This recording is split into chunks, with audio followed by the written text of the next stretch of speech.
He really had an intense conversation with Senator Ron Johnson of Wisconsin inside the Republican lunch today. He was up on Capitol Hill, and they went kind of back and forth about Senator Johnson's concerns that small businesses aren't going to get enough of a tax break. At the end of the day, Senator Johnson was one of those who voted to at least keep the process moving forward, voted yes in the Budget Committee. We were told that President Trump met sort of in a sidebar meeting with Susan Collins and talked about her concerns. Again, those are two people who have not seen eye to eye on just about anything. So in the short term, it looks as though today was a good day for the president doing what he promised to do. But we should also keep in mind this is just among Republicans. Democrats aren't involved in this process. Hey, Dana, correct me if I'm wrong, but didn't they do this last time, at least the vote to get it to move so that they could at least discuss it? Remember with one of the Obamacare things? Yeah. Oh, sure. Yeah. Yes. I mean, this is just a step in the process. Right. Okay. The big question is going to be what happens on the Senate floor this week. Okay. And that is still very much TBD whether the Senate Republicans can get it done. But you know, at least they don't have a big failure on their hands today. Yeah, and if you sort of listen to, as you said, some of the folks who will be voting on this, it seems like they are more apt to vote for it than they were with repealing and replacing the Affordable Care Act. Selena, on the GOP tax bill, big corporations get a huge permanent break. Individuals don't. The Congressional Budget Office came out saying that the poor will end up paying more. Is the president taking advantage of the fact that his base will stick by him through thick and thin, you think? Well, I mean, you know, the poor are getting a I believe it's $1,500 back, right, in this tax bill. Now, that might not seem like a lot of money to some people, but as someone who was a single mom and had 2 kids that lived close to the poverty level for a very long time, $1,500 is a lot of money. That's daycare for 3 months.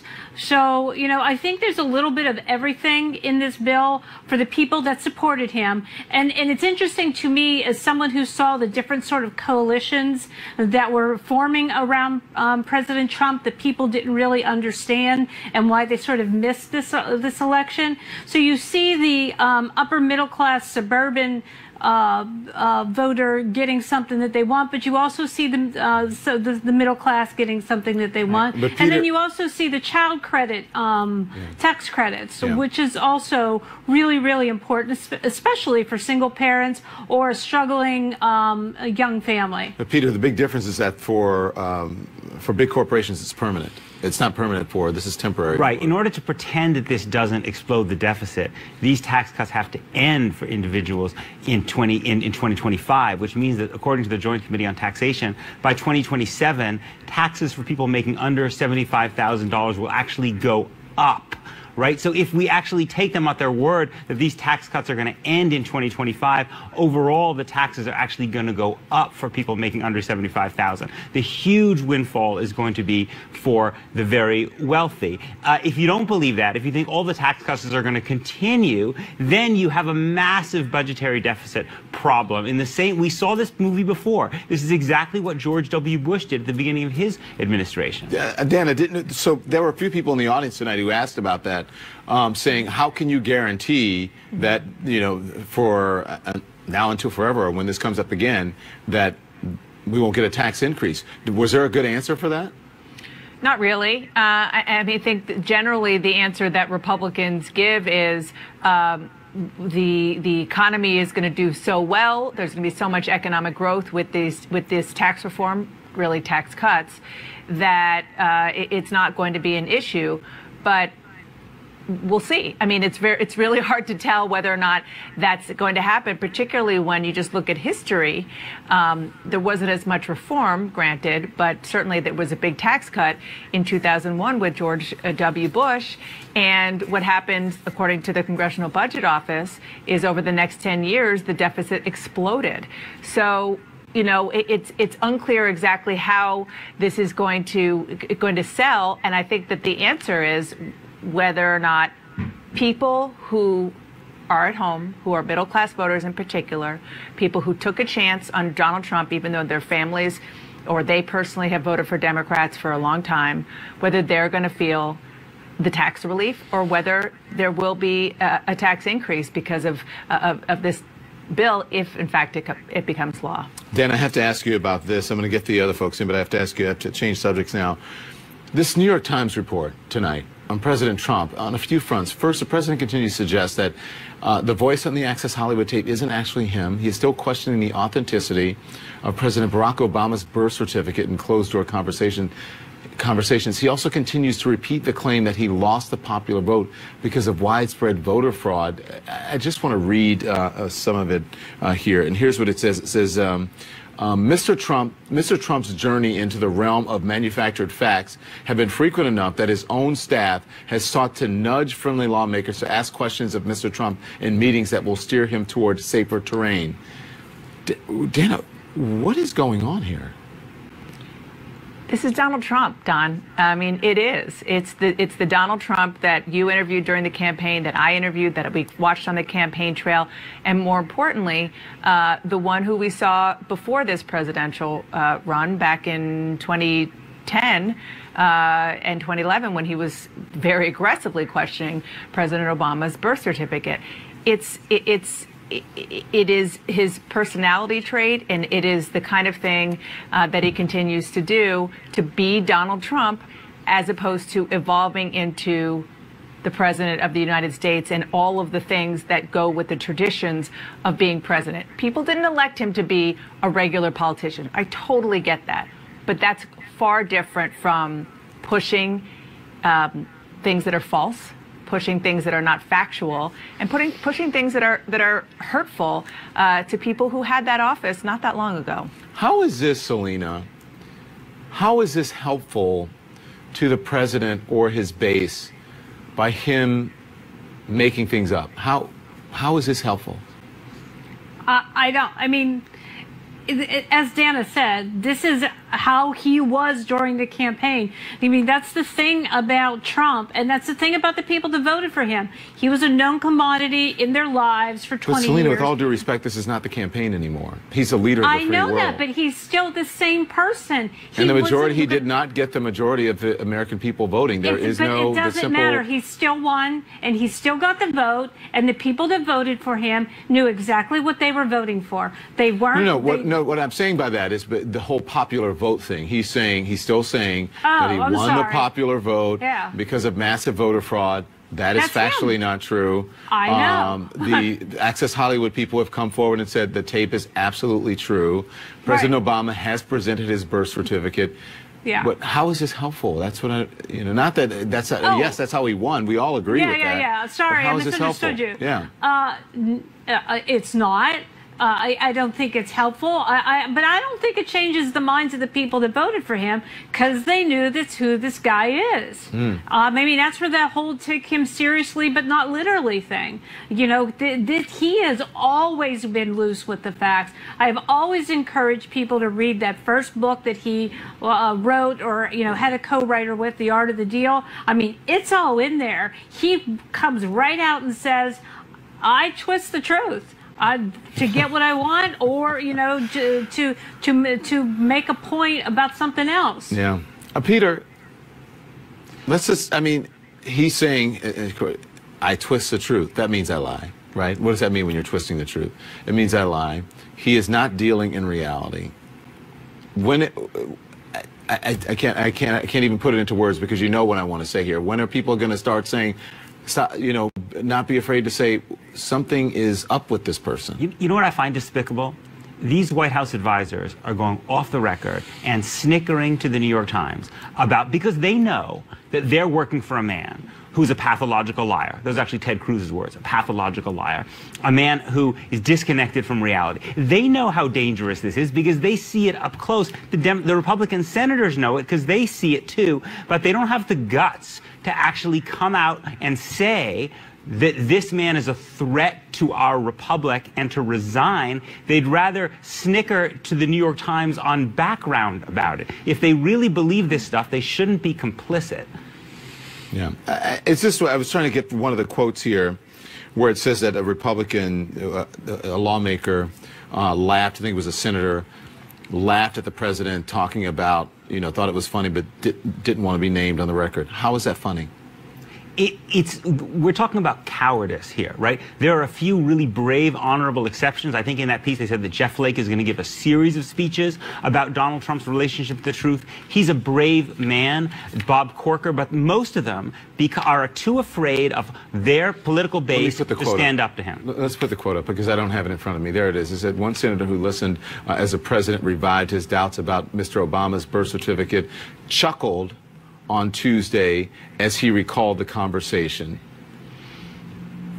Really? I mean, Dana, what's funny about that? I got nothing, Don. I really don't. Nothing. Yeah. Nothing is funny about it, except for the fact that it sounds like he believes he's being devilish, that he is being funny, that he's being Donald Trump. I mean, he has been this guy for 71 years, and you know it isn't going to change, and it's unfortunate. Look, I'm not condoning this at all, but at least he's not saying this in public, which is what he said for many, many years until he got into the White House. Okay. That's the best I can do, Don. I am every single day and every time I come on, I am at a loss for words as to how much this devolves into just an alternative universe. It's right. not, I mean, it's not even factual anymore. People are laughing because someone says, you know, I twist the facts, basically saying I lie, and it's acceptable. I don't know where we've gone. But I got to say, Jonathan Martin, who co-wrote that piece in the New York Times, will join us at the top of the 11 o'clock hour. I appreciate it. Thank you all. Thanks so much. When we come back, North Korea conducting yet another missile test, but this one has the potential to reach anywhere in the world, says Defense Secretary James Mattis. Senator Lindsey Graham says this. If we have to go to war to stop this, we will. What other options do we have, and what are we just learning about the missile? The very first time I met Bruce, I saw on his lapel he's got a Purple Heart. We started talking about the service. I outrank him. Yeah. Meals on Wheels reaches so many people. It's impactful beyond anything I've ever done in my life. The meals and his friendship really means a lot to me. Through the Subaru Share the Love event, we've helped deliver over 1.7 million meals to those in need. Get a new Subaru and we'll donate $250 more. Put a little love in your heart. I love Ebates. I have made $511.34. It's the easiest thing. You shop and you get money. There's no hassles, no gimmicks, nothing. Join today and get a $10 bonus at ebates.com. Honey, can we do this tomorrow? Can we do this tomorrow? If you have heart failure symptoms, your risk of hospitalization could increase, making tomorrow uncertain. But Entresto is a medicine that was proven in the largest heart failure study ever to help more people stay alive and out of the hospital than a leading heart failure medicine. Women who are pregnant must not take Entresto. It can cause harm or death to an unborn baby. Don't take Entresto with an ACE inhibitor or aliskiren. If you've had angioedema while taking an ACE or ARB medicine, don't take Entresto. The most serious side effects are angioedema, low blood pressure, kidney problems, or high potassium in your blood. Tomorrow. When can this again, Grandpa? Well, how about tomorrow? Ask your doctor about Entresto and help make tomorrow possible.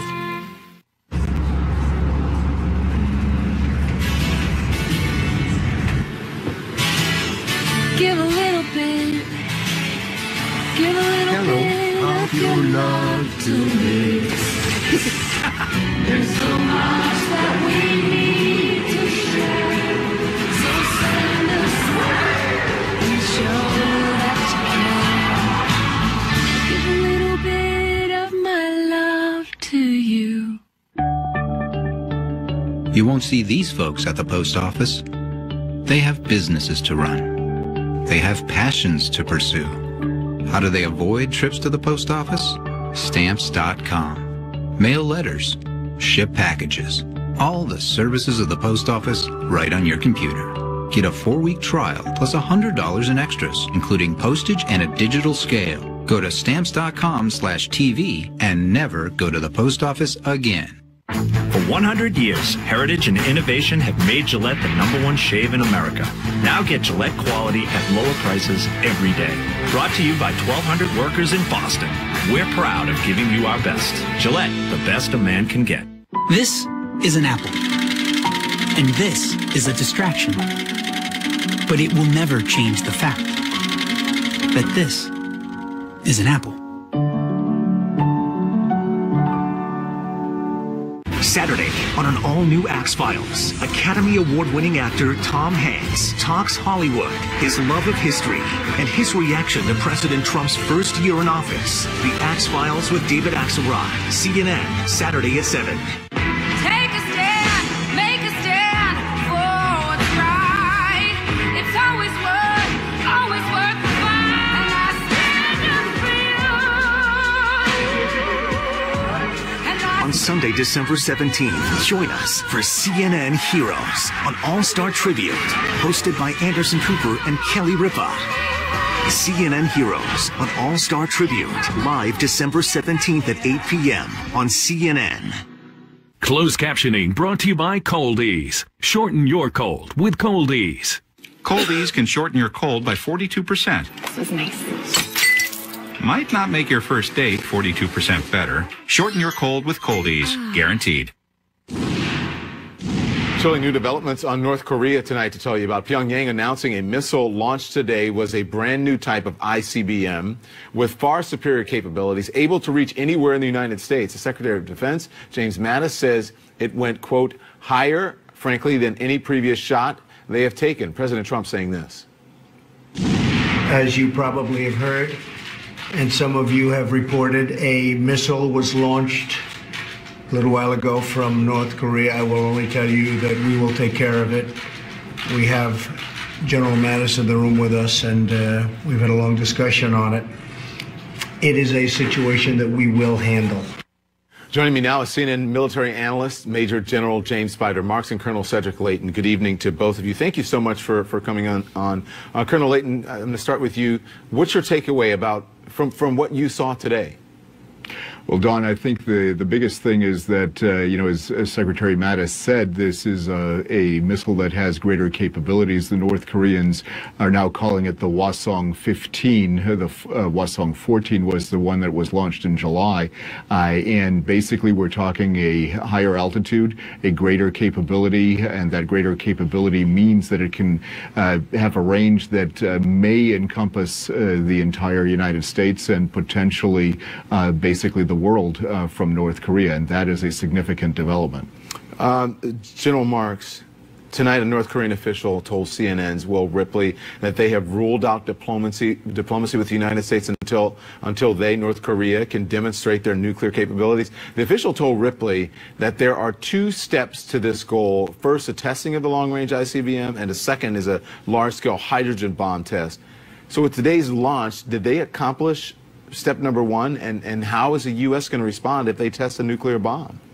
Well, I think what they're saying, Don, is clearly they want to negotiate from a position of strength, and they've defined that as having a capability to marry up a nuclear warhead with a missile that can reach the United States.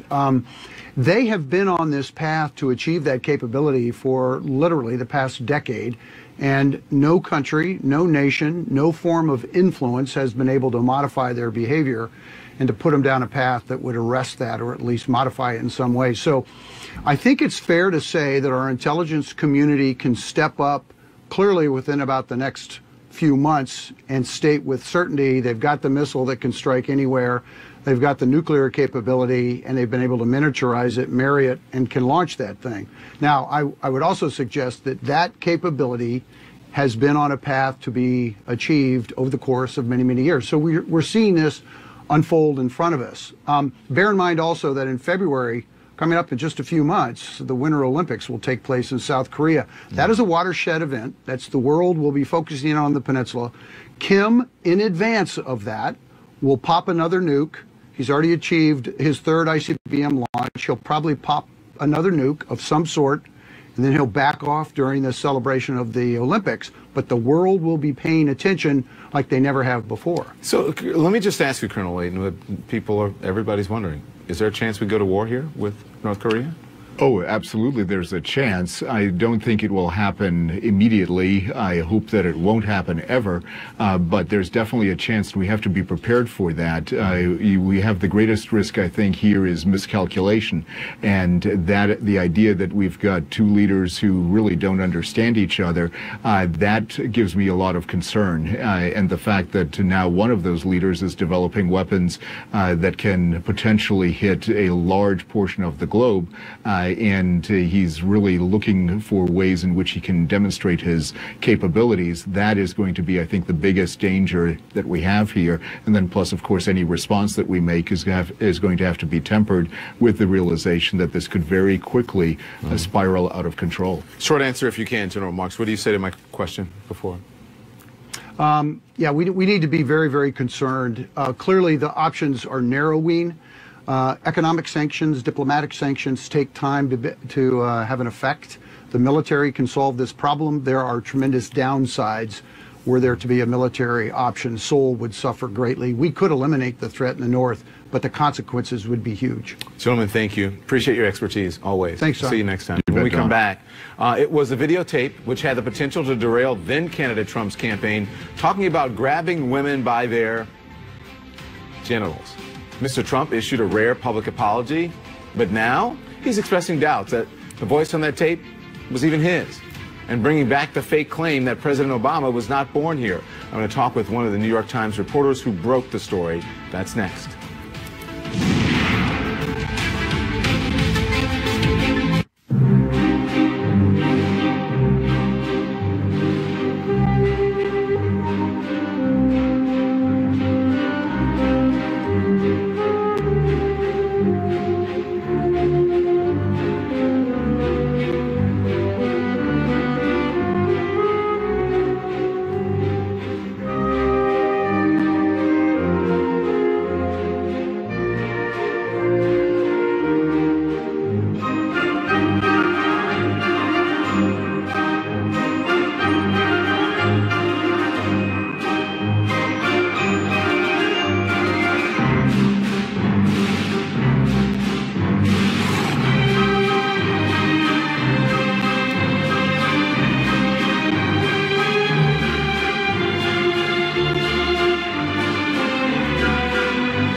From our family to yours, may all your wishes come true this holiday season. DirecTV has been rated #1 in customer satisfaction over cable for 17 years running. But some people still like cable, just like some people like wet grocery bags, getting a bad haircut, overcrowded trains, turnstiles that don't turn, Oh, yeah! and spilling coffee on themselves. But for everyone else, there's DirecTV. For #1 rated customer satisfaction over cable, switch to DirecTV and for a limited time get a $100 reward card. Call 1-800-DirecTV.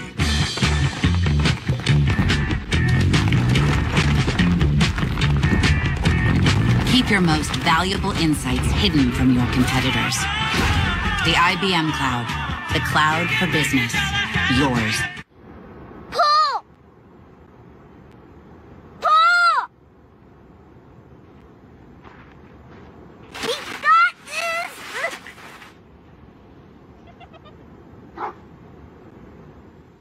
I always loved mashed potatoes, but they never loved me back. So I came up with Oh That's Good. Comfort sides with a nutritious twist like mashed potatoes with yummy cauliflower. But you'll only taste the love. See what I mean? Oh, that's good. Booking a flight at the last minute doesn't have to be expensive. Just go to Priceline. It's the best place to book a flight a few days before my trip and still save up to 40%. Just tap and go. For the best savings on flights, go to Priceline. Saturday on an all-new X-Files, Academy Award-winning actor Tom Hanks talks Hollywood, his love of history, and his reaction to President Trump's first year in office. The X-Files with David Axelrod, CNN, Saturday at 7. 10 everyday heroes, one amazing night. Join us for CNN Heroes on All-Star Tribute, hosted by Anderson Cooper and Kelly Ripa, live December 17th at 8 p.m. on CNN.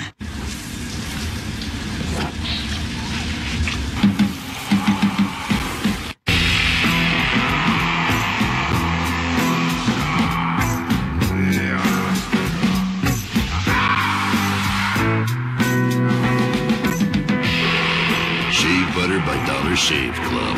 It's going to change your life. Well, the shave part of your life. Try shave butter and a razor at dollarshaveclub.com.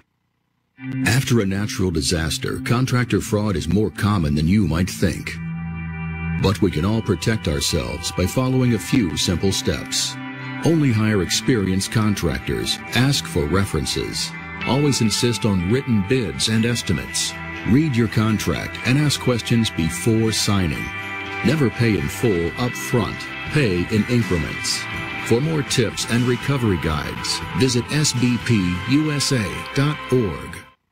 CNN, the most trusted name in news. This is CNN Tonight. I'm Don Lemon. It is 11 p.m. here on the East Coast. We're live with breaking news for you. The breaking news is about President Trump and his relationship with reality. We're learning tonight that before his inauguration, Donald Trump had already begun raising questions about whether the notorious Access Hollywood tape was a fake. That is according to the New York Times, which also reports Trump told a Republican senator he wanted an investigation of the recording, even though he had publicly admitted it was him on the tape and apologized for it. But there's more. The Times also reports that the president is still pushing his false birther conspiracy theory, questioning the authenticity of President Barack Obama's birth certificate. Let's get right to CNN political analyst Jonathan Martin. He is on the phone. He broke the story for the Times along with Maggie Haberman. Also joining us now, CNN political commentator David Swerdlick. So much to talk about. Jonathan, I need to get to you first because you co-wrote this article. Yeah. President Trump continues to harbor multiple conspiracy theories on everything from that Access Hollywood tape to the former president, his birth certificate, where he was born. So let's start with the tape. After the inauguration, he asked a Republican senator to investigate the tape. What else are you learning? Well, that he, pardon me, that he's still talking about this. This conversation with the senator that we report happened in January, but since then, the president has brought up with advisors in private his doubts about the authenticity of the Access Hollywood tape, which it's important to remind our listeners, our viewers, I should say, that in the hours after the Washington Post broke that story last fall, he confessed it was him and taped a video apology for his language on that tape. But this president has a long history throughout his life of basically constructing an alternative reality and devising facts that are more reassuring, more comforting, and more convenient. And that has not stopped just because he darkened the door of the White House. He is conducting himself in the same way, whether it's President Obama's birth certificate, the Access Hollywood tape, the nature of his victory last year, or a variety of other issues. He likes to create his own version of reality. Now, what's fascinating is that we see some of this on Twitter and certainly in his public comments, but senators and members of the House who talk to him in private, and certainly his advisors, they get even more of this, Don, because in the private environment, he's even less restrained. He's not very restrained right now in public, but he's even less restrained. And he will go there on this issue of the Access Hollywood tape. He will go there when it comes to questioning President Obama's citizenship. So just because he's now the president has not changed the fundamental conduct of Donald Trump. Yeah, he is who was elected. That has not changed. Here's who we thought we had. Yeah. It's not just, listen, it's not just the Access Hollywood tape. Let's talk more about him questioning the authenticity of Barack Obama, President Barack Obama's birth certificate. Talk to me more about that. What is he, because I'm sure in private he says a lot more.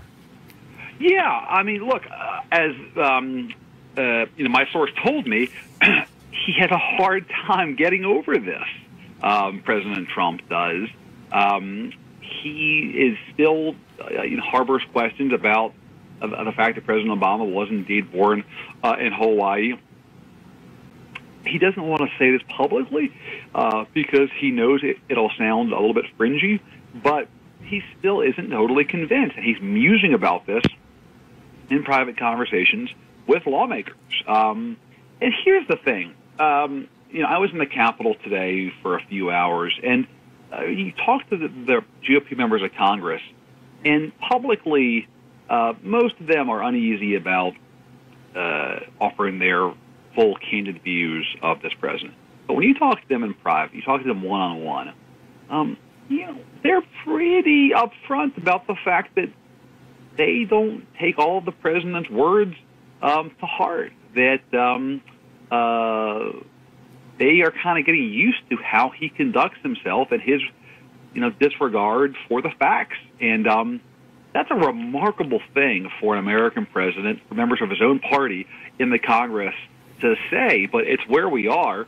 And, I'm kind of used to it, actually, too, now, because you talk to members of the Congress, and in private, they don't even bother offering a defense of this president. They acknowledge that he says things that aren't true. Just look back at what Bob Corker told us a few months ago in that interview where he really broke with the president. He said the president tweets things that aren't true. You know it, I know it, he knows it, but he still does it.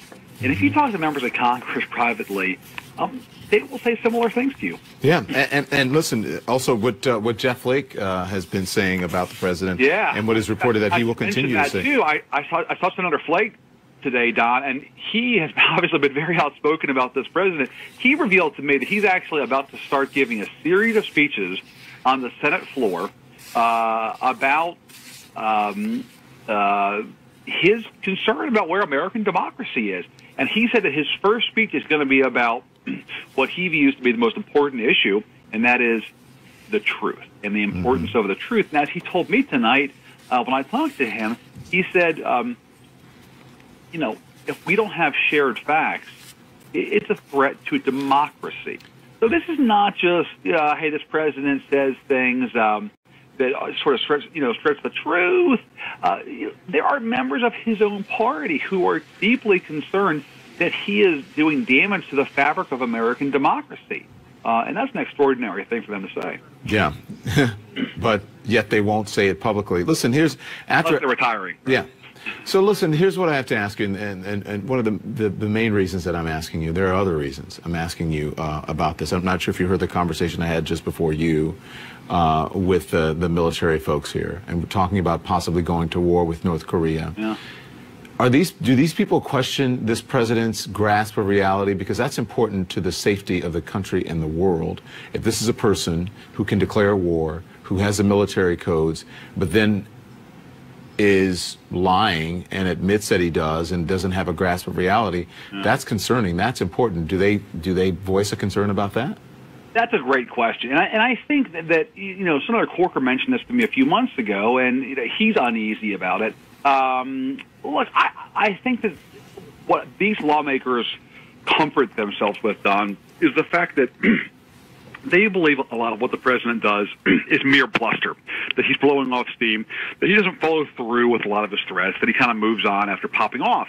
So I think they reassure themselves that he's not going to follow through with a lot of the comments that he makes, that they're merely words. And I think they look at people around the president like John Kelly and certainly like Jim Mattis at the Pentagon, and they believe that there is some restraint around the president if he does act impulsively. But for the most part, I have to say, they've gotten to the point where about 11 months into this administration, they just don't believe that he's going to follow through with the things that he often says and does, and they do discount a lot of his tweets and a lot of his public threats as mere bluster. What was it? The new word of the year, I think, was from Webster. Merriam-Webster was complicit. There's a good reason for that. Jonathan, I want you to stand by because I want to bring in David now. David, after that Access Hollywood tape, by the way, David, weren't you here the night that Access Hollywood tape, were we on the air tonight? I was on with you that night. We kept waiting for the apology to come and the response from the White House. But, I mean, it came out, the president apologized. Let's play it and then we'll discuss about it. I've said and done things I regret, and the words released today on this more than a decade-old video are one of them. I said it, I was wrong, and I apologize. Okay, I said it, I was wrong, and I apologize. Now, I want to send investigators. It's not me. It doesn't sound like me. It's... Yeah. What? Yeah, Don, so, right. as you said, that day that tape came out, my Washington Post colleague David Farenthold reported the story. We were on the air later that night waiting for the president to come out and make that statement that you just played. Now that we're a year and a little more than a year later, you probably would expect the president at this point, still love him or hate him, to not acknowledge the many allegations against him by women who've accused him of sexual harassment or sexual assault. You wouldn't expect him to acknowledge things that he could still potentially be in jeopardy for. You would expect anyone, especially the President of the United States, to acknowledge a tape that we've all heard with our own ears and for which he already apologized in a videotaped address that you just played. But that is the lengths to which President Trump will go to try and sort of rewrite history in these cases, whether it's on that, whether it's on President Obama's birth certificate, on a whole host of issues, as Jonathan reported. It's a great report by Jonathan Maggie, by the way, as always. Yeah, but you just don't expect the President of the United States to lie, just, as my dad would say, flat foot in your face. Like, well, apparently now we do, as Jonathan reported, and for everyone who reads that story, what I took away from those quotes from those members of Congress who were speaking on background was this idea that they've already priced in that you can only sort of take everything the president says to them in private with a grain of salt. You talk to the president, again, I'm going by my take from these quotes. You talk to the president, he says some things, some of it you know is probably not that true, some of it maybe is true, and then you move on and work with members of the administration or other members of your party in Congress, but not taking the president fully at his word. That was the gist of what some of those folks were telling Jonathan in that story. And I think a year into a 4-year term, that is where a lot of people are. And it's unfortunate because, you know, we all expect politicians and political operatives to spin. It's another thing to just flatly go against what people know very well from their own eyes and ears. Listen, I want you to, remember this. I'm going to play this for you. It's a strange press conference the president gave during the campaign where he finally walked back from the birtherism. I mean, although it was tepid, he was like, let's take a look at it. Okay. Barack Obama was born in the United States, period. Now we all want to get back to making America strong and great again. Thank you. I just, and as a black person, right, seeing those people behind him, the people of color applauding, it's like, really? I mean, come on. The former president, who he made up those bogus claims about, said that all along. I can't believe how ridiculous this is. We have better things and much more important things to deal with. And then once he becomes the president-elect, he says he was born in the United States. It's clear that he didn't believe it, and he didn't want to say it, and he doesn't believe that now.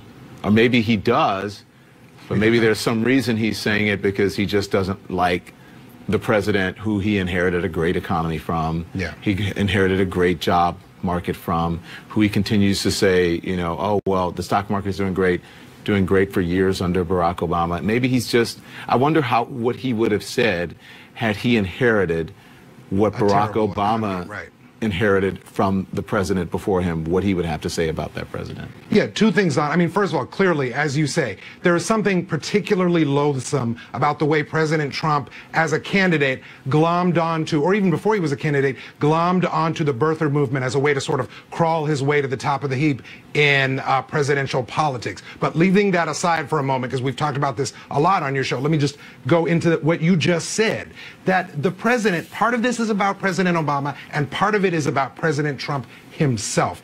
It's about Obama to the degree that, as you say, he still feels like he's in competition with President Obama. He brags, rightly, that the stock market is up 20% since he's been president, but the stock market was up 150% over Obama's 8 years, and President Trump knows that, and I think his behavior suggests that he's in competition with President Obama. The part of this that's about President Trump, and really regardless of President Obama or any of President Trump's predecessors, is that our presidents, from George Washington to President Obama, look, you have to have a healthy ego to run for president, to say, I can be the leader of the free world. But most presidents come to the job with an agenda and trying to accomplish something for their legacy, for history. With President Trump, so far, the ethos that he has demonstrated is that he's daily seeking affirmation of himself.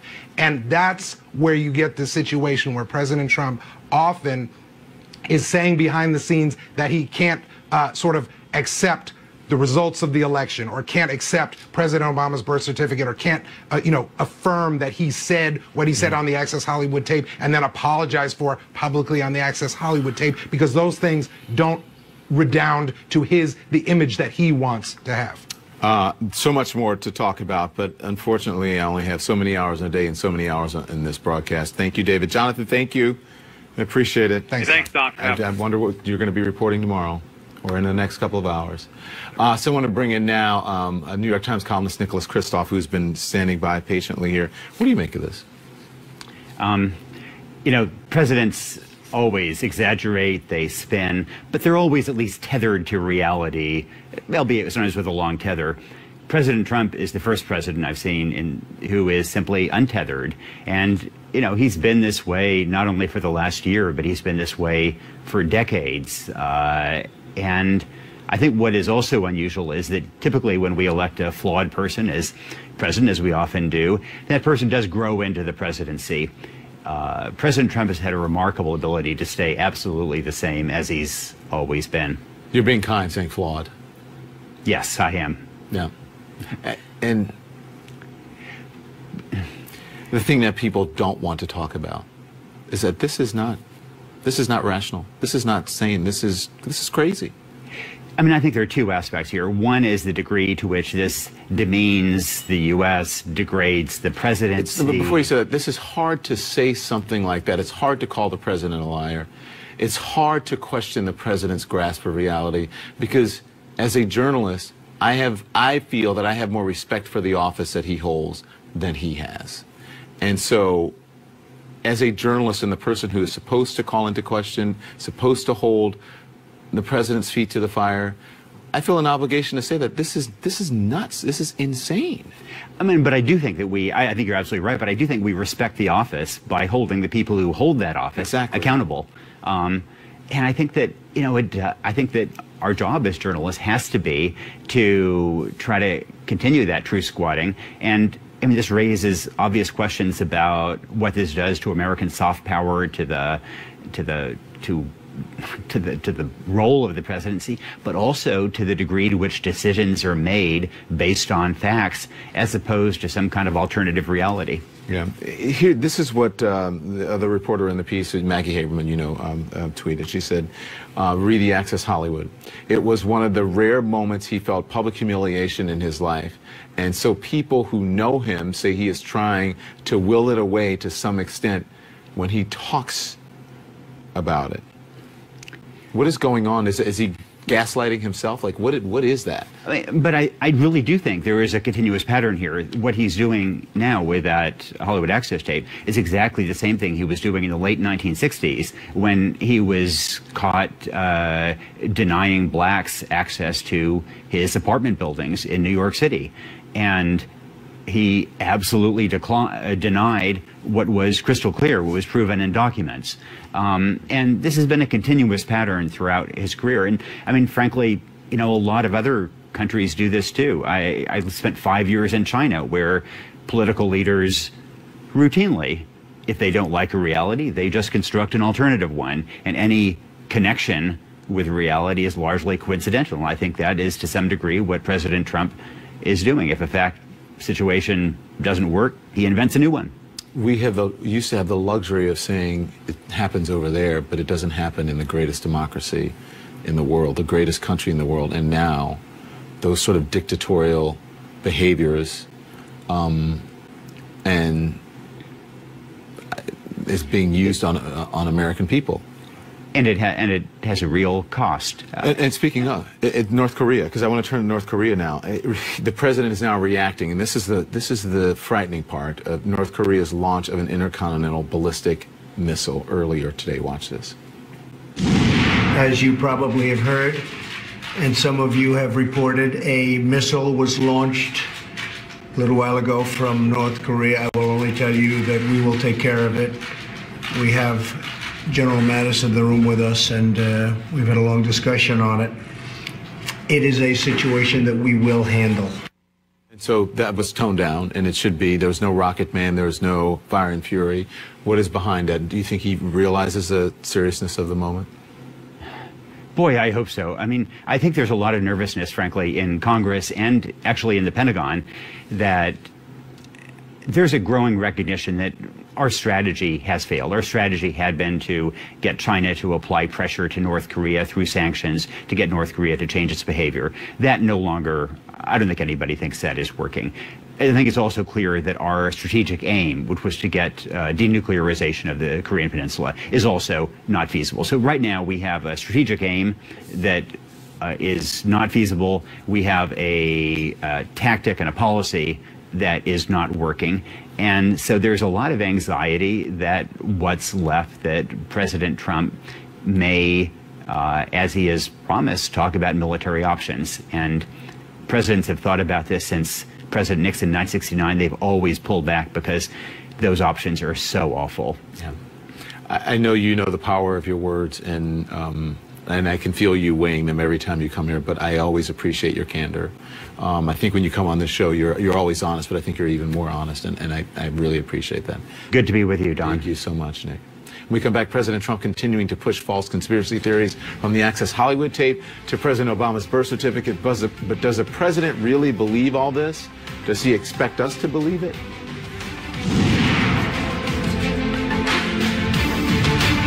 I adopted Scrappy on a fluke, and he totally has a superpower.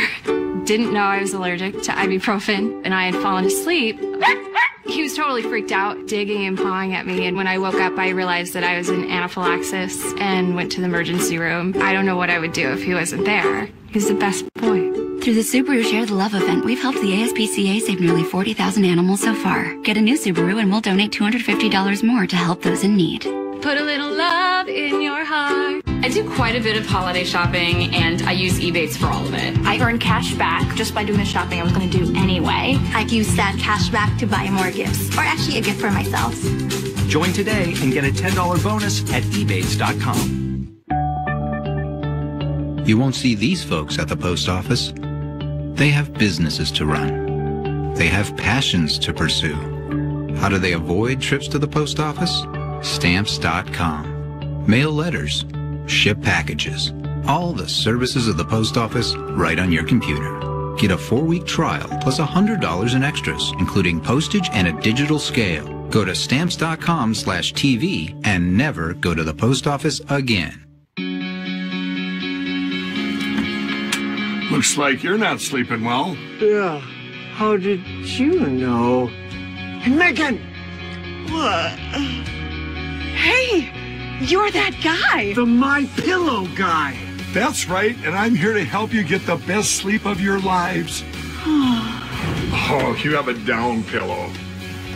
Here's the problem with down pillows. You lay there, you feel comfortable, and guess what? It goes down, and you got one bent neck. So this pillow's no good, and I see you're sleeping on memory foam. Right. Well, I'll show you what's wrong with that idea. Okay. Sleep's all about too high or too low, and I'm going to show you where your comfort level would be. So, that feels better. Right, that's better, but I'm not going to sit and hold this all day. So every morning you're getting up like, it's not good.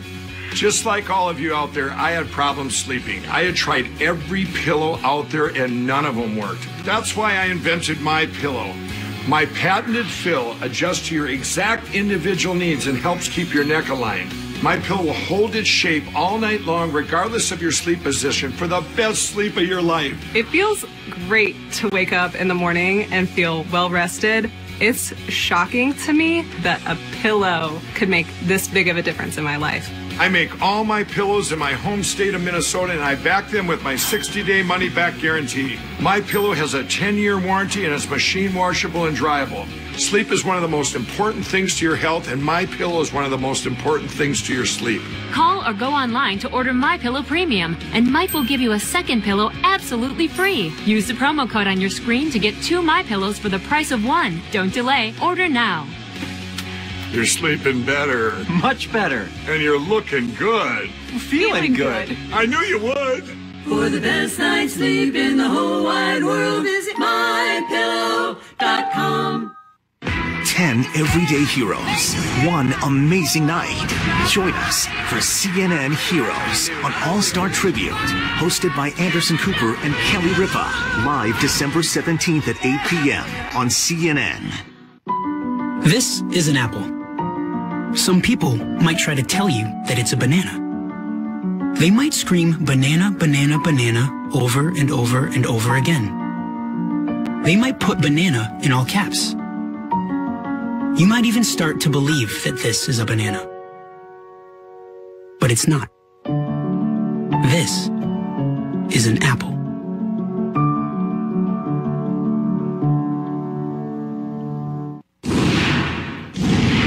Does the president actually believe the words that come out of his own mouth? You've got to wonder if, in the face of the fact that the president has made well over 1,600 false or misleading claims since taking the Oval Office, the oath of office, which according to the Washington Post works out to be more than 5 per day. So does he believe what he is telling us? Is he gaslighting himself, or is he gaslighting us? That provocative question from Vanity Fair. We're going to dig deeper into that in a moment. But first, here's a refresher for you. Gaslighting, according to Psychology Today, happens when a person, in order to gain more power, causes a victim to question reality. That could certainly apply to the president, who regularly denies the things that we all know to be true, things we have seen with our own eyes and heard with our own ears. For example, we all remember when Donald Trump was caught on tape saying this. You know, I'm automatically attracted to beautiful. I just start kissing them. It's like a magnet. You just kiss. I don't even wait. And when you're a star, they let you do it. You can do anything. Whatever you want. Grab them by the pussy. You can do anything. But tonight, the New York Times reports that before his inauguration, Trump told a Republican senator he wanted to investigate that recording, even though he himself admitted he said those words and apologized for saying them. I said it. I was wrong, and I apologize. So which is it, Mr. President? Should we believe your apology then or your apparent denial now? I want to bring in now Tina Nguyen, who wrote that article for Vanity Fair that I mentioned. It's for Vanity Fair's The Hive. And CNN contributor Michael D'Antoni, the author of The Truth About Trump, and Julia Yaffe, who is a staff writer for The Atlantic. So good to have all of you on. Thank you very much. Tina, I'm going to start with you because you wrote a great piece in Vanity Fair about whether the president is gaslighting himself. And you write, when Donald Trump tells a half-truth or an all-out lie, he does so with assurance that it is often impossible to tell whether the president is deliberately dissembling, creating more comforting fictions for himself, or simply confused. Give us some of those examples. The one that jumps immediately to mind, other than the Access Hollywood tape, was the feud that he currently has with Jeff Flake, who recently announced his resignation from the Senate and delivered a blistering indictment of him when he announced his retirement. When he was asked to respond, the president said, I don't know who Jeff Flake is. Jeff Flake's never met me. I've never, he certainly has a lot of things to say about me. But Jeff Flake and Trump had met months before he was even elected. So I could go on and on and on. GOP tax cut, you said there's one? Yeah, the GOP tax cut, where he claims that he's not even going to get any sort of benefit from the tax cut, which is pretty on its face incorrect. But honestly, the entire history of covering Donald Trump during this election has been what he's saying matching up with what the actual truth is. And what about the fake Renoir painting? Oh, the fake Renoir painting. He has a Renoir in his house that he insists is real, even though the actual Renoir is hanging up in the Chicago Institute of Art. And that one's been debunked for ages, yet he still insists on holding on to the idea that he has a multi-million-dollar painting. Yeah, and this is something, Michael D'Antoni, that New Yorkers have known for a long time, and we've been talking about this New York Times reporting that says President Trump continues to suggest that the voice on the Access Hollywood tape isn't him, and that he is still questioning the authenticity of President Barack Obama's birth certificate behind closed doors. He also continues to repeat the claim that he lost the popular vote because of widespread voter fraud. Is he trying to hoodwink the public, or does truth even matter to him? Does he possibly believe these things? Well, I think it's something that he decides on a moment-by-moment basis. So his pattern is to establish many different claims about the same thing. So he could at one moment say that President Obama wasn't born in the United States, then he could say, I'm sending detectives over to Honolulu to investigate, and then say, oh, they're finding amazing things, and none of those things are true. But it's a great story to tell that he can fall back on. And then, you know, I think he really does imagine that we're all buying this, that we only are aware of what he's saying in the moment. It's almost as if he is, in fact, living out what he declared would be his life. When he was much younger, he said that his life is a comic book and he's the star of it. He also said the show is Trump and it's sold out every night. So he orchestrates his life as if it's a dramatic performance, and we're the audience and the people around him are props, and reality really just depends on what the show is that moment, and if it needs to change, he changes it. I see, Julia, you're nodding in agreement, because this is all part of the bigger picture issue that President Trump has with the truth. And you wrote a great piece for The Atlantic about the president manipulating the media in a Putin-esque way, and you say, after years of outcry and bad press from the Kremlin, every time a Russian journalist met a grisly end, Putin figured out a better way to keep the press in line. Economics. Explain how President Trump is doing the same thing. Well, we've seen reports, it's weird that I'm saying this on CNN, but we've seen reports that one of the reasons that the Time Warner AT&T merger was blocked by the Trump Justice Department was CNN's coverage. And CNN has been a constant punching bag for this president. He calls it fake news. He's at times literally like to tweet about punching CNN. And this is kind of the tactic that the Kremlin has figured out to go after the press. They don't kill journalists anymore. They don't arrest them. They don't beat them up anymore. They just lean on the big company, on the oligarch or the big holding company that owns as one of its many, many assets, you know, a CNN or a Bloomberg or whatever publication, or an advertiser who, among many other things, advertises in some magazine that's critical of Vladimir Putin. Yeah. And behind the scenes, they lean on them. And these guys don't want to risk their big media, their big business empire, and they stop advertising or they sell off the media property, and journalists get laid off, they get their salaries slashed, and they leave journalism because they have families to support. So the reason independent media died in Russia is because all the outlets were shut down for economic reasons, and the Kremlin has perfect plausible deniability. They can say, look, we had nothing to do with it. If the advertisers don't want to advertise with you, or if you don't have an economically feasible model, that has nothing to do with Putin. Whereas, of course, it does. Well, it's a fascinating conversation. I wish I had more time, and I appreciate all of you for joining me here this evening. Michael, Julia, and Tina, thank you so much. When we come back, the president told me that he is the least racist person. Just because you say it doesn't make it so. We're going to dive deep into President Trump's history of racially insensitive statements. That's next. I just got my cashback match. Is this for real? Yep. We match all the cashback new card members earn at the end of their first year automatically. Whoa, I got my money. It's hard to contain yourself, isn't it? Uh-huh. Let it go. Woo. Get a $1-for-$1 match at the end of your first year, only from Discover. Painful swollen legs, bad circulation, and tired, achy feet. Feel familiar?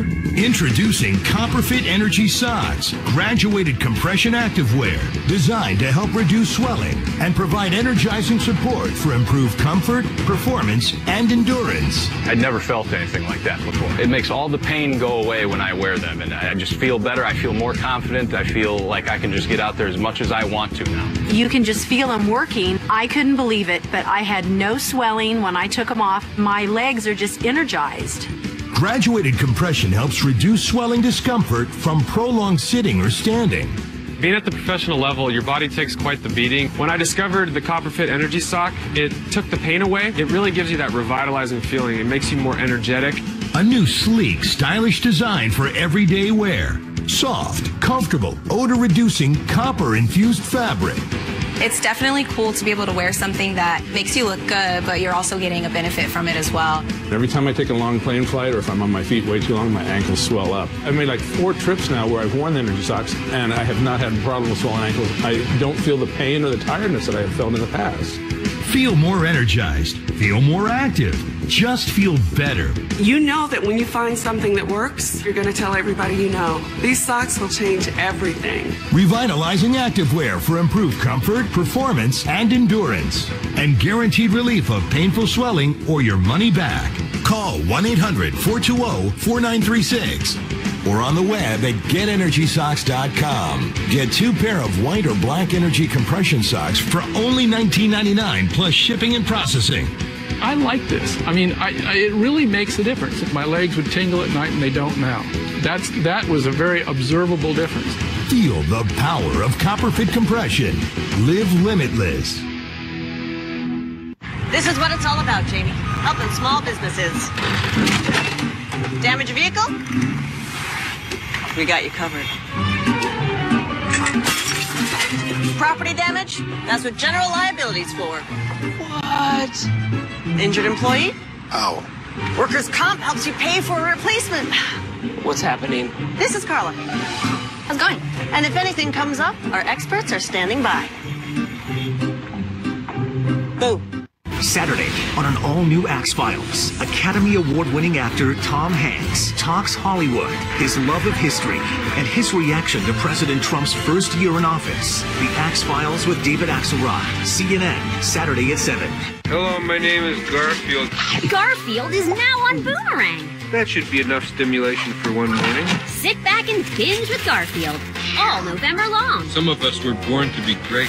Now streaming on Boomerang. Start your free trial now. Mike Shea likes to go fast. Always has. And nothing can slow him down. Not even losing his lower leg at age 19 in a boating accident. There's always more to accomplish. You can always improve yourself. That spirit drives him as he prepares for the 2018 Winter Paralympic Games in Pyeongchang, South Korea. Doing what I wanted to do and making sure that I did that 100%. Spectrum is proud to sponsor Mike in his quest for gold because we understand that to be the best, our work is never done. You'll notice something about us. Even though we've built a best-in-class network, connecting over 500 million devices nationwide, putting TV on more platforms than ever before, and delivering enough bandwidth to power whatever comes next, we're still not satisfied. We remain 100% committed to improving every single day. Spectrum, redefining what a cable company can be. This is CNN, the most trusted name in news. Tonight, the president's still questioning the authenticity of the former president's birth certificate. That's according to a new report from the New York Times.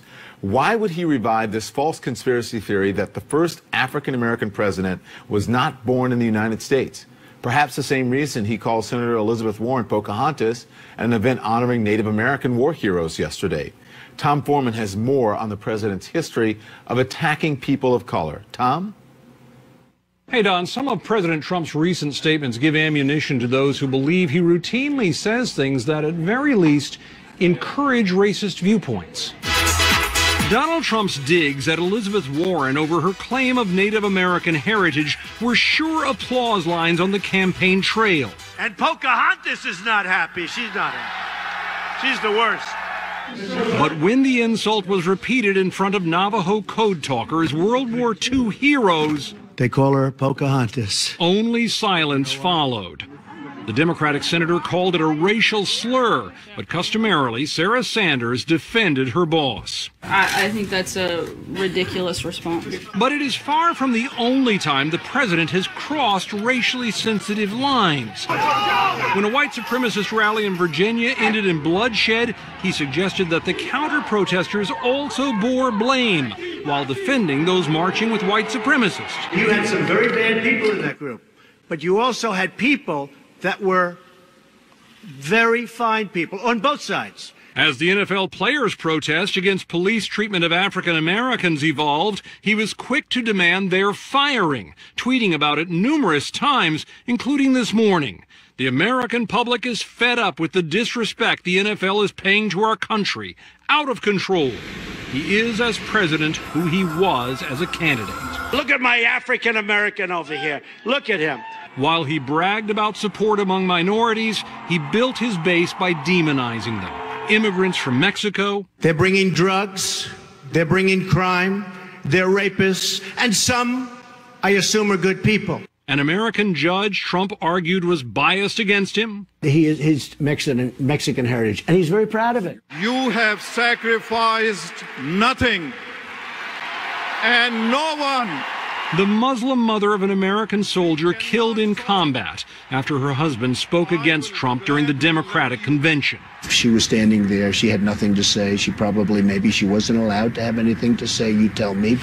He relentlessly and falsely suggested the nation's first black president, Barack Obama, was not a natural-born citizen. And if he wasn't born in this country, he has pulled one of the great cons in the history of politics.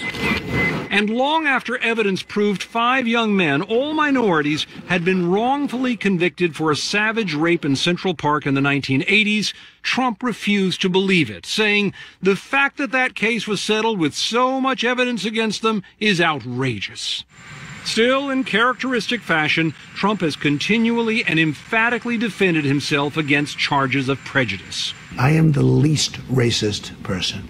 Are you bigoted in any way? I don't think so. No, I don't think so. Islamophobic? I'm a person, no, not at all. When people say that you're racist or homophobic or Islamophobic or whatever it is, that has to bother you. Or compare you to Hitler. There are newspaper covers. You know where things Does bother that bother me? you? No, if things are true, if that were true, it would bother me tremendously. To be sure, the president almost always doubles down on his remarks, and his defenders deny any racist intent.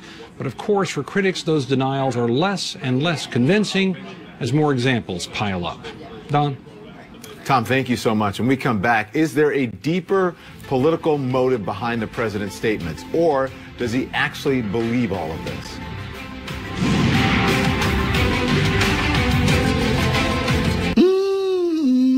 Us lives here, where we can find common ground, big enough to dance on. For a better us, donate to your local Y today. QuickBooks introduces Rodney. He has a new business teaching lessons. Rodney wanted to know how his business was doing, so he got QuickBooks. It organizes all his accounts so he can see his bottom line. Ah, that's a profit. Know where you stand instantly. Visit QuickBooks.com. Stitch Fix is my own personal stylist. They found me just the right clothes for my new job. They send clothes right to my door, which is great because I've got 0 time for shopping. With Stitch Fix, I'm always taking my style in new directions. I just tell them what I like, and they find me looks I'll love, all in my budget. I only pay for what I keep, and I'm definitely keeping the blazer. I'll never step foot in a fitting room again. My Stitch Fix stylist, she gets me. Sign up at StitchFix.com. You won't see these folks at the post office. They have businesses to run. They have passions to pursue. How do they avoid trips to the post office? Stamps.com. Mail letters. Ship packages. All the services of the post office right on your computer. Get a 4-week trial plus $100 in extras, including postage and a digital scale. Go to stamps.com/TV and never go to the post office again. Hey girl, love the mustache. Said no one ever. But what's a girl to do? Get Finishing Touch Lumina, the world's #1 facial hair remover. Unlike shaving, tweezing, or waxing. With Finishing Touch Lumina, there are no nicks, no redness, and no irritation. Just instant, painless hair removal and a bright light to reveal every single hair. Do an about face and how you think about facial hair. Get Finishing Touch Lumina. Bending over to put on your socks is brutally painful every day. Well, not anymore. Introducing Sock Slider, the pain-free, no-bend-over way to comfortably put on your socks every day. Just place your sock on the cradle, lower the cradle to the floor, and slide your foot in. It's that easy. Sock Slider puts the socks on for you, so bending over is something you never have to do. All your favorite socks can be put on without frustration. Plus, it can be taken apart for convenient travel and storage. Sock Slider is available online and at retailers near you. When you really want to save big on a hotel, just go to Priceline. They add thousands of new deals every day up to 60% off. That's how Kaylee and I got to share this trip together at this amazing hotel. Yeah, Ash and I share everything. Dresses, makeup, water bottles. Oh, we do? Mm-hmm. We share secrets, shoes, toothbrushes. What? Yeah, I forgot mine, so I've been using yours. Seriously? Well, what's the big deal? I mean, we even dated the same guy. Who? Go to Priceline and get the hotel deals you won't find anywhere else. Hey, I'm Anderson Cooper. And I'm Kelly Ripa. Join us live for CNN Heroes and All-Star Tribute. Live December 17th at 8 p.m. on CNN. How It Really Happened is back, and this season delves deeper into the country's most notorious mysteries and scandals. How It Really Happened with Hill Harper. Sunday nights at 9, only on HLN. Long after the media and first responders are gone, Rebuilding Together works with those affected by disaster to rebuild lives, homes, and communities. As the nation's leading home rehabilitation organization, we invest in the long-term recovery of communities affected by natural disasters. Donate today to help us bring everyone back home.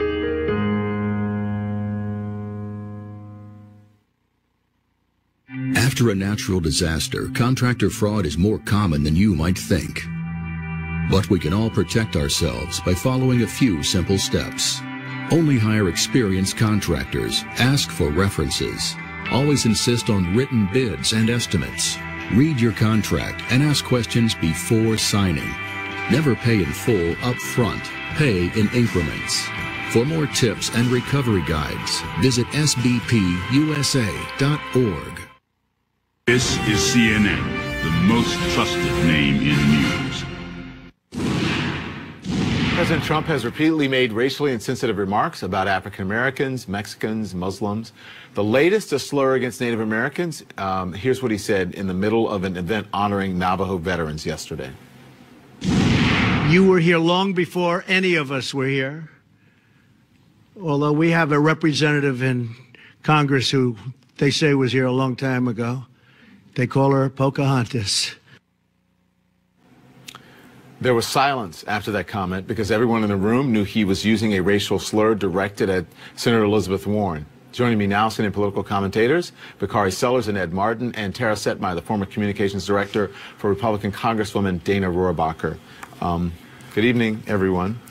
So here we are. Bakari, I just want to read this. This is from Maggie Haberman, who the president often gives interviews to, Jonathan Martin as well. I had Jonathan on at the beginning of the show. This is from the New York Times. It says, in recent months, they say Mr. Trump has used closed-door conversations to question the authenticity of President Barack Obama's birth certificate. He's also repeatedly claimed that he lost the popular vote last year because of widespread voter fraud, according to advisors and lawmakers. One senator who listened as the president revived his doubts about Mr. Obama's birth certificate chuckled on Tuesdays as he recalled the conversation. The president, he said, has had a hard time letting go of his claim that Mr. Obama was not born in the United States. The senator asked not to be named to discuss private conversations. So his political career began with birtherism, Bakari. This was a conspiracy theory that he peddled. He clearly still harbors this belief. Why can't he just let this go? Maybe because that's who he is. And I mean, I don't think that this is anything new about his character. I mean, you can go back to Atlantic City, you can go back to the Central Park Five, you can go back to housing discrimination, you can go back to his comments about Muslim Americans, about Mexican Americans, about Judge Curiel. We could talk about the usage of Pocahontas. Which I do think in the long run, allowing someone like Donald Trump to this is what it is. Just because you can explain it doesn't mean you should excuse it.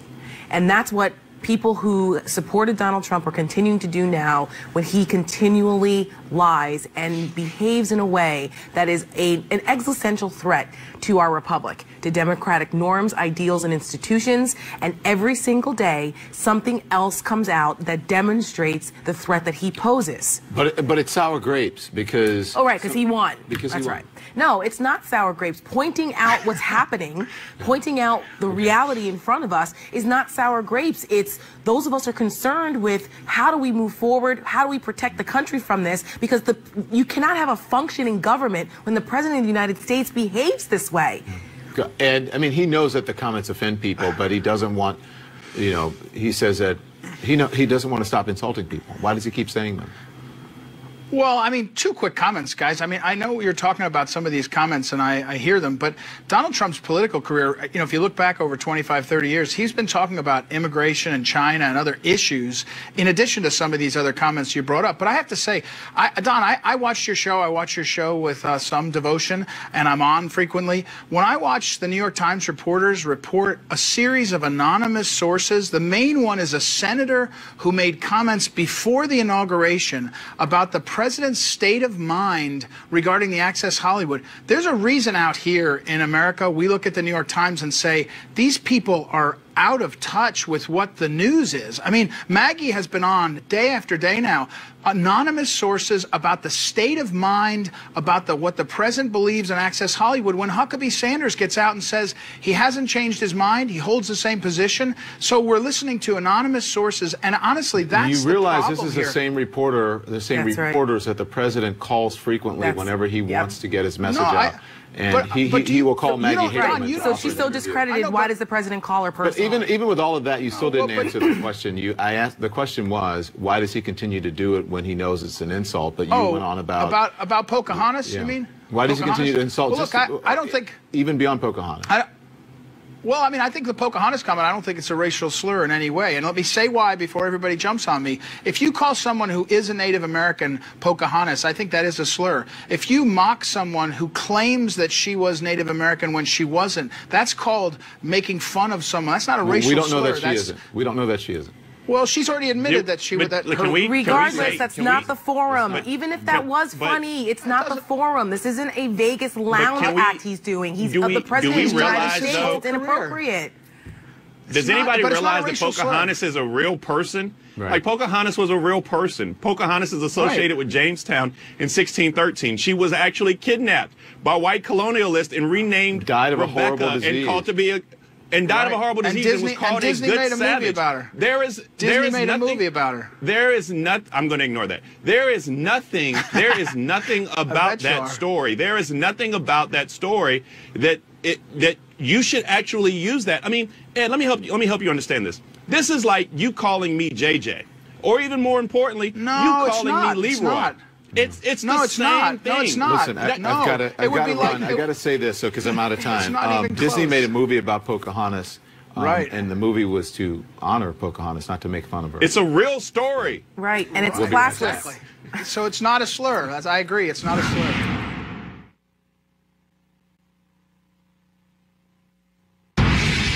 Back support. If you need it, you know it.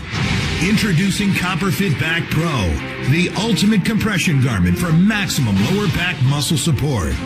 I played 20 years in the National Football League. No one took a beating like I did. As soon as I put on CopperFit, I could feel the support. Oh, yeah. This feels good. Designed to provide everyday support, comfort, and relief for lower back muscles. As soon as I put it on, I felt an immediate change. The support was amazing. I'll put it on and almost instantly it just makes it go away. It's like magic. I'm more mobile. I get to move around better. I feel like I can just do whatever I want, whenever I want, as fast as I want. Keeps all those muscles back there relaxed. I've had more energy. My kids can't keep up with me now. High-performance compression fabric infused with powerful odor-reducing copper. Hey, I pushed this belt to the max, and it's performed at the highest level. I put it through. Young men, all minorities, had been wrongfully convicted for a savage rape in Central Park in the 1980s. Trump refused to believe it, saying the fact that that case was settled with so much evidence against them is outrageous. Still, in characteristic fashion, Trump has continually and emphatically defended himself against charges of prejudice. I am the least racist person. Are you bigoted in any way? I don't think so. No, I don't. Islamophobic? I'm a person, no. Not at all. When people say that you're racist or homophobic or Islamophobic or whatever it is, that has to bother you or compare you to Hitler. There are newspaper covers. You know what? Does that bother you? No, if things are true, it would bother me tremendous.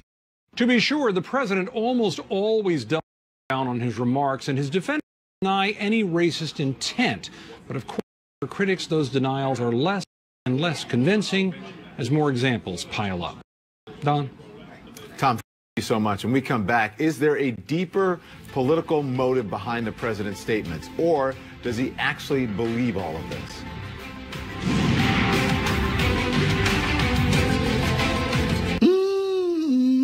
Us lives here, where we can find common ground big enough to dance on.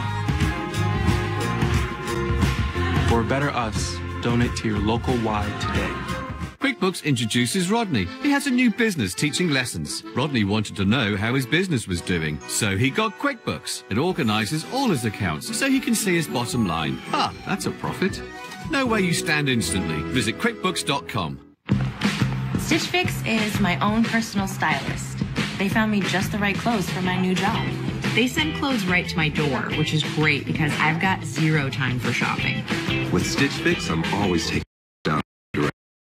I tell them what I like, and they give me looks I'll my Only what I eat. Definitely keeping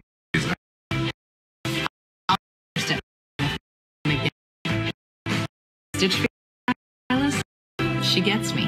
Sign up at stitchfix.com. You won't see these folks at the post office. They have businesses to run. They have passions to pursue.